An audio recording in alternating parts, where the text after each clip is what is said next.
જે દૂધ આપણે રોજ સવારે ચામાં ઉપયોગ કરીએ છીએ તે દૂધ કદાચ નકલી હોઈ શકે. આ હું નથી કહેતો, આ સમાચારમાં અત્યારે આવે છે અને ગોપાલ ઇટાલિયાએ આની ઉપર પ્રેસ કોન્ફરન્સ પણ કરી છે. હાલ જ અત્યારે એક એવી ગામ કે જ્યાં બકરી પણ નથી, ત્યાંથી જ 10,000 લીટર દૂધ જે છે તેના ટેન્કરો હરરોજ ત્યાંથી જતા હતા. હવે આનો ખેલ પાડવામાં આવ્યો. યુવરાજ સિંઘ ઉપર 3 થી 4 વખત હુમલા પણ થયા. ત્યારબાદ અત્યારે જે પોલીસ છે તે કલમો લખવા અત્યારે તૈયાર નથી.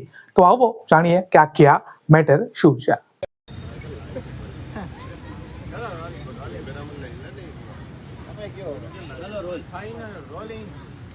ગુજરાતમાં છેલ્લા ઘણા સમયથી આપણે જોઈએ છીએ કે દૂધનો કહી શકાય કે સફેદ દૂધની જે કાળાબજારી એ બેફામ અને બેલગામ ચાલી રહી છે. આના ઉપર અંકુશ લગાડવા માટે એ તંત્ર એ સંપૂર્ણ રીતે નિષ્ફળ નીવડ્યું છે અને છેલ્લા ઘણા સમયથી આ જે કાળાબજારી ચાલી રહી છે, જે નકલી દૂધનો વેપાર ચાલી રહ્યો છે, સિન્થેટિક દૂધનો જે વેપાર ચાલી રહ્યો છે, તેની તપાસ અમે કરી રહ્યા હતા. છેલ્લા 3 મહિનાથી અમે આ ઓપરેશનની પાછળ હતા. જોવા જઈએ તો જુનાગઢ પાસે આવેલું જે હનુમાન ખીજડીયા કરીને જે ગામ, એ હનુમાન ખીજડીયા ગામથી લઈ અને અરવલ્લીના બાયડ અને બાલાસિનોર સુધી આ દૂધનું ટેન્કર એ પહોંચાડવામાં આવતું હતું. આજે જે અમે ચર્ચા કરી રહ્યા છીએ એ ફક્ત એક દૂધના ટેન્કરની ચર્ચા કરી રહ્યા છીએ. એટલે એવું ન માનતા કે છીંડે ચેડ્યો એ ચોર. આ તો એક અમારી સામે આવ્યું છે, જેના આધાર પુરાવા સાથે અમે તમારી સમક્ષ મૂકી શકીએ છીએ. પરંતુ ગુજરાતમાં આવા સેંકડો એ દૂધના ટેન્કરો જે છે એ અત્યારે ક્યાંક ને ક્યાંક મોતનો કારોબાર અને માફિયાઓ અને તંત્રોની મિલીભગતથી ચાલી રહ્યો છે. દૂધને આપણે પુરાણોમાં ખૂબ પવિત્ર ગણવામાં આવ્યું છે. આપણે મહાદેવની શિવલિંગ ઉપર પણ ચડાવીએ છીએ.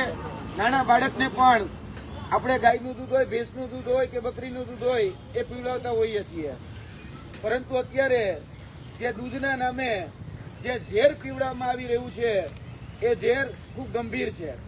કારણ કે જ્યારે હનુમાન ખીજડીયાથી લઈ અને અમે આ દૂધની જ્યારે રેકી કરતા હતા ત્યારે હનુમાન ખીજડીયાથી લઈ આટકોટ, જસદણ, વિછિયા, ખેડા, કટલાલ, કપડવંજ થઈ અને આ દૂધ બાયડની જે માધવ શીત કેન્દ્ર અંતર્ગત જે આવતી અલગ અલગ જે સહકારી ડેરીઓ હતી એ 4 સહકારી ડેરીઓમાં આ દૂધ એ ખાલી કરવામાં આવતું હતું.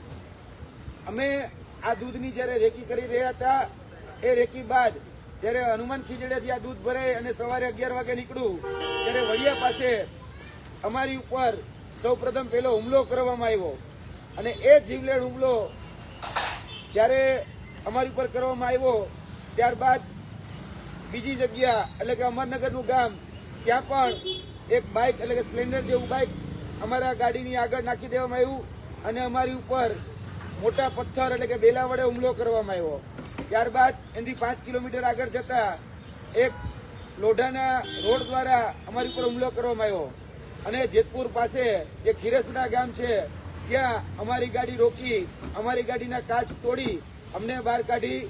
અમારા ડ્રાઈવર જે દિલુજી ઠાકોર જે છે એની ઉપર પણ એ ગંભીર હુમલો કરવામાં આવ્યો અને અત્યાર સુધી જોવા જઈએ તો એ હુમલામાં હજી સુધી ફરિયાદ જે છે, જે ખાસ કરીને જાનથી મારી નાખવાની જે ફરિયાદ હોય 307 નંબરની કલમ જે દાખલ થવી જોઈએ જૂના આઈપીસી પ્રમાણે, તો હજી સુધી એ દાખલ કરવામાં નથી આવી.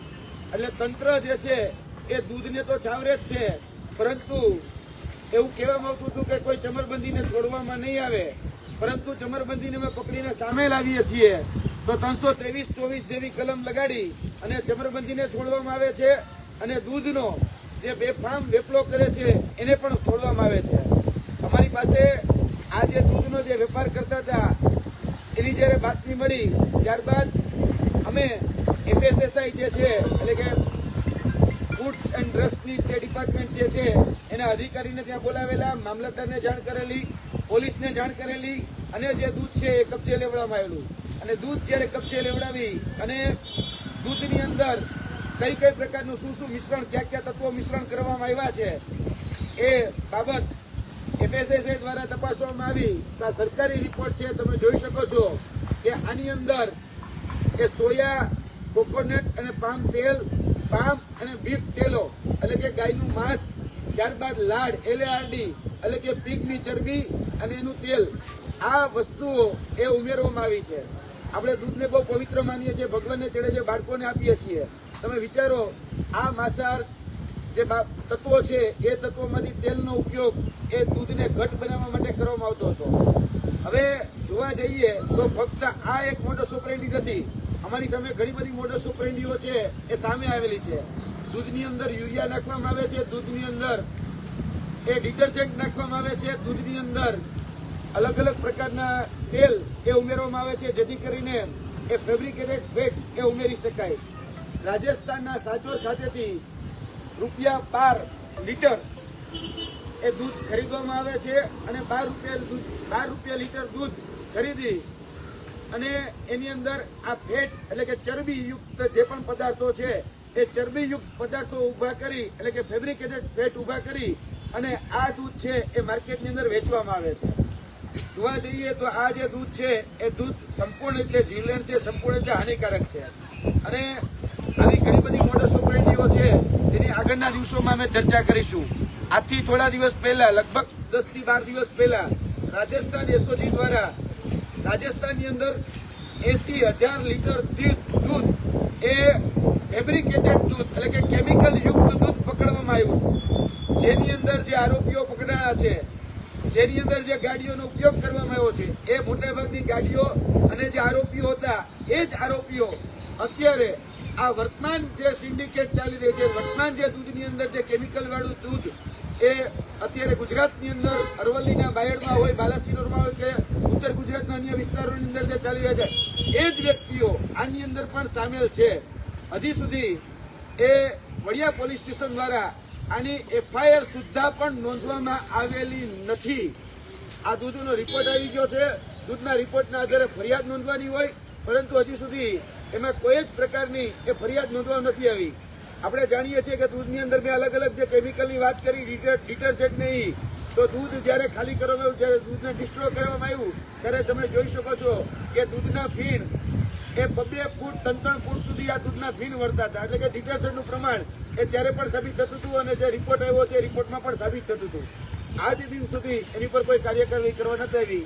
અમે આ પ્રેસ કોન્ફરન્સના માધ્યમથી ગુજરાતના ગૃહ રાજ્યમંત્રી, ગુજરાતના મુખ્યમંત્રી અને ગુજરાતના સહકારી મંત્રીને કહેવા માંગીએ છીએ કે અત્યારે જે પવિત્ર દૂધના નામે જે ઝેર પીવડાવવામાં આવી રહ્યું છે એની ઉપર અંકુશ લગાડવા કાયદેસરની કાર્યવાહી કરવામાં આવે.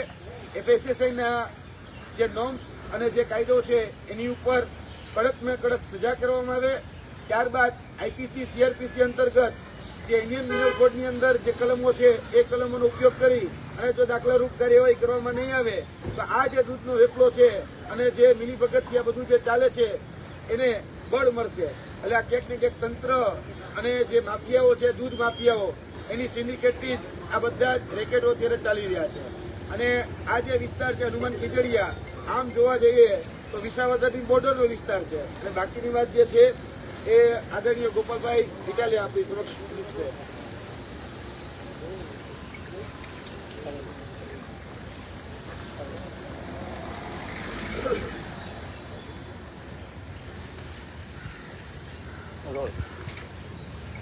અમારા ભેસાણ તાલુકાના ખજૂરી હળમતિયા ગામથી માત્ર 2 કિલોમીટર, અંદાજે 2 કિલોમીટરના અંતર પર આવેલ હનુમાન ખજૂરિયા ગામમાં ઝેરી કેમિકલવાળું દૂધ બનાવવાની બહુ મોટી ફેક્ટરી ભાઈશ્રી જાડેજાએ પકડી પાડી છે. બદલ પહેલાં તો ચાહે ગુજરાતમાં પેપર ફૂટે કે ઝેરી કેમિકલવાળું ગાય અને ભૂંડની ચરબીવાળું દૂધ વેચાય, એ પકડવાનું કામ પણ યુવરાજસિંહ કરે છે. તો પહેલું તો મારું એવું માનવું છે કે જો ગુજરાતના જનતાની હિતનું બધું જ કામ યુવરાજસિંહ જાડેજા કરવાના હોય તો ગુજરાતના મંત્રીમંડળમાંથી એકાદા મંત્રીને રાજીનામું અપાવી યુવરાજસિંહને માનદ મંત્રી તરીકે સ્થાન આપવું જોઈએ, જેથી કરી વધુ સારી રીતે એ કામ કરી શકે. આજે બહુ દુઃખ સાથે કહેવું પડે કે આ પૃથ્વી ઉપર જે સંતાન, જે બાળક જન્મે છે એ સૌથી પહેલું ટીપું જો પીવે દૂધનું તો માના દૂધનું ટીપું પીવે. દૂધથી જીવનની શરૂઆત થાય. દુનિયાના તમામ માણસે જન્મતા વેત જ પહેલાં દૂધ પીવે. કે દૂધની પવિત્રતા, માણસના જીવન સાથે દૂધનો સંબંધ એ અલગ લેવલનો. એ દૂધમાં કોઈ ગાયની ચરબી મિલાવે, ઊંટની ચરબી મિલાવે, યુરિયા ખાતર મિલાવે અને એવું દૂધ ગુજરાતમાં બને, એવું દૂધ અમરેલીમાં બને, વિસાવદર આસપાસના પંથકમાં બને, એવું દૂધ ઉત્તર ગુજરાતમાં બને, એ દૂધ ગુજરાતની સહકારી ડેરીઓમાં જાય, ડેરીઓના માધ્યમથી બ્રાન્ડેડ કંપનીઓના પેકિંગ થાય અને મારા તમારા ઘરમાં એવું ગાયની ડુક્કરની ચરબીવાળું યુરિયા ખાતરથી બનેલું દૂધ આવે. એ દૂધ આપણા નાના બાળકો પીવે, સગર્ભા બહેનો પીવે, કોઈ બીમાર વડીલો પીવે, કોઈ અશક્ત વડીલો પીવે અને એ માણસના પેટમાં ગાયની ભૂંડની ચરબીવાળું યુરિયા ખાતરવાળું દૂધ જાય. એ કેવડો મોટો ગુનો છે. યુવરાજસિંહે પોતે જીવના જોખમે આ ભૂંડ અને ગાયની ચરબીવાળું યુરિયા ખાતરથી બનેલું દૂધ પકડવાનું કામ કર્યું. સરકારે એમને શાબાશી આપવી જોઈએ, સન્માનિત કરવા જોઈએ, વિધાનસભાના બજેટ સત્રમાં બોલાવી એમનું સન્માન કરવું જોઈએ. મુખ્યમંત્રી અને કેબિનેટ મંત્રીના હાથે આવું સારું કામ કરવા બદલ. એના બદલે સરકાર બેશરમ છે, FIR લખવા તૈયાર નથી. આ વિષય યુવરાજસિંહનો પોતાનો નથી, કોઈ પાર્ટીનો વિષય નથી. ગુજરાતમાં ભૂંડની અને ગાયની ચરબીમાંથી બનેલું દૂધ વેચાય. પહેલાં તો એવું દૂધ કોઈ બનાવીને પછી ટેન્કરોના ટેન્કરો 10,000 લીટરનું ટેન્કર ભરીને સહકારી ડેરીમાં એ દૂધ જમા કરાવી જાય અને સરકાર જોયા કરે છે. આ દૂધનો, સફેદ દૂધનો કાળો કારોબાર રોકવાની જવાબદારી તો સરકારની છે. પણ બહુ દુઃખ થાય છે અને બધા આખા ગુજરાતની જનતાને હું તો વિનંતી કરું છું કે આપણે જાગવું પડશે. સરકારે આપણને મરવા માટે છોડી દીધા. કોના ઘરમાં યુરિયા ખાતર અને ભૂંડની ચરબીથી બનેલું દૂધ આવતું છે કેમ ખબર પડે? અને આ ચિંતામાં હું પોતે વર્ષોથી બજારમાંથી ખરીદેલું દૂધ પીતો નથી. ક્યાંક કોકના ઘરે મહેમાન થાવ ને એમના ઘરે ગાય ભેંસ હોય ને મળે તો પીવાનું, બાકી બજારમાંથી એક પણ દૂધની થેલી લઈને હું નથી પીતો. કારણ કે મને ખ્યાલ છે કે અનેક ડેરીઓની અંદર આ ધંધા ચાલે છે. તમે જુઓ કે ગુજરાતમાં છેલ્લે જ્યારે પશુ વસ્તી ગણતરી થયેલી, ભારત સરકાર પશુ વસ્તી ગણતરી કરે છે એના ચોક્કસ સમયે, ભારત સરકારના ચોપડે નોંધાયેલા જેટલા પશુઓ છે એના કરતાં 4 ગણું દૂધ ઉત્પાદન ગુજરાતમાં છે. એવું કેવી રીતે બને કે ગામમાં 2 ભેંસો હોય, 4 ગાયો હોય અને 5,000 લીટર દૂધ ઉત્પન્ન થઈ જાય? કુલ પશુઓની સંખ્યા કરતાં 4 ગણું વધુ દૂધ ગુજરાતની અલગ અલગ ડેરીઓના માધ્યમથી આપણા પેટમાં જઈ રહ્યું છે. આ દૂધ કેમિકલવાળું, યુરિયા ખાતરવાળું, LARD લાડ એટલે કે ભૂંડની ચરબીવાળું છે, બીફ એટલે કે ગાયની ચરબીવાળું દૂધ છે. આવું ઝેરી, નકલી, માંસાહારી પદાર્થો નાખેલું દૂધ આપણને પીવડાવવામાં આવે છે અને એમાં અનેક નેતાઓ હપ્તા લે છે. યુવરાજસિંહ આ સ્ટિંગ ઓપરેશન ઉપર લાગેલા છે. હું એમને ખૂબ પહેલાં તો અભિનંદન આપું છું કે એણે જીવની પરવા નથી કરી. યુવરાજસિંહ કોઈ મંત્રી નથી, સંત્રી નથી, ધારાસભ્ય નથી, કશું જ નથી. છતાંય એમને ચિંતા થઈ, એમણે પોતાનો જીવ જોખમમાં મૂકીને આ દૂધનો કારોબાર ખુલ્લો પાડ્યો છે અને છતાંય આજે એમની FIR નથી લેવામાં આવતી, જે બહુ દુર્ભાગ્યપૂર્ણ છે.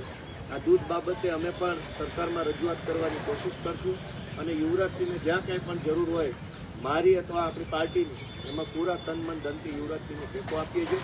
અને કોઈ પણ સંજોગોમાં ભૂંડ અને ગાયની ચરબીથી બનતું યુરિયા ખાતર મિશ્રિત દૂધ ગુજરાતમાં બંધ થાય એના માટે અમે લડશું. સત્ર ચાલી રહ્યું છે, સત્રમાં મુદ્દો ઉઠાવો. બિલકુલ આ મુદ્દો ઉઠાવવાની કાલથી જ અમે પાર્ટીમાં શરૂઆત કરી દઈશું. ચર્ચા કરી અને રજૂઆત કરશું કે આ ઝેરી દૂધનો કારોબાર રોકવામાં આવે.